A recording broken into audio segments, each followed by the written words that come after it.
నీ విలువ అందముతో, అలంకారంతో, ఆస్తితో వచ్చేది కాదు. నీ విలువ అది చూసి నీకు మనుషులు విలువ ఇస్తుంటే వారు నిజంగా నీకు విలువ ఇవ్వట్లేదు అని ఈరోజు మీరు తెలుసుకోవాలని నేను అనుకుంటున్నాను. మీ కనులు తెరవబడాలని నేను అనుకుంటున్నాను. బయట ఉన్న దాన్ని బట్టి నీకు విలువ ఇచ్చేవారు ఆ బయట ఉన్నవి వెళ్ళిపోగానే నీ విలువ ఏంటో వారు తగ్గిచ్చేస్తారంట వాళ్ళకలో. సో అలాంటి వారి కోసము, విలువ తెలియని వారు, నీ విలువ తెలియని వారి కోసము నీ సమయాన్ని ఇవ్వడం, నీ యొక్క ప్రశస్తమైనవి ఏమైనా ఇవ్వడము అది వ్యర్థము. నీ విలువేంటో తెలిసిన వారెవరు తెలుసా? యేసుక్రీస్తు. అందుకే ఆయన రక్తాన్ని ఇచ్చి కొన్నాడంట. చాలా ప్రశస్తమైనది ఈ జీవితం. ఈ వ్యక్తి చాలా విలువ గలవాడు.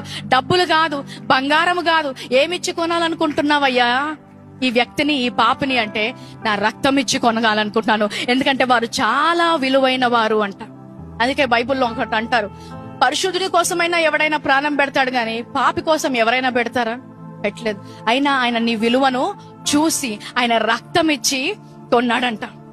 ఎవరినో సంతోష పెట్టడానికి, ఎవరి కళ్ళల్లో, ఎవరి దృష్టిలో అయినా నువ్వు విలువగా కనబడడానికి విలువ తగ్గించే పనులు చేసుకొని నీ తండ్రిని సిగ్గుపరచవద్దు, ఆ రక్తాన్ని అవమానపరచవద్దు.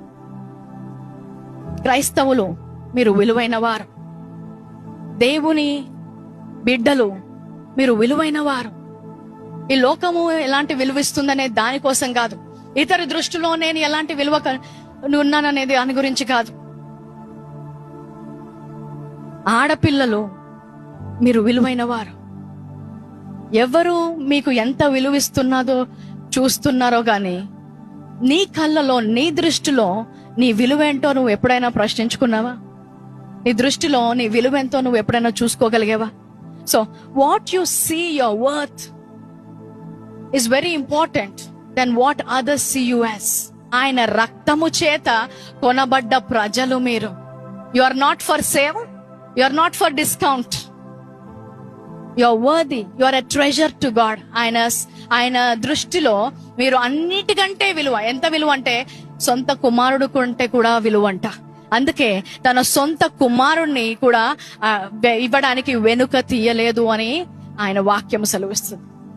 నీ విలువ ఆయన కొన్నప్పటి నుంచి అంతే ఉంది, ఎప్పుడూ తగ్గిపోదు.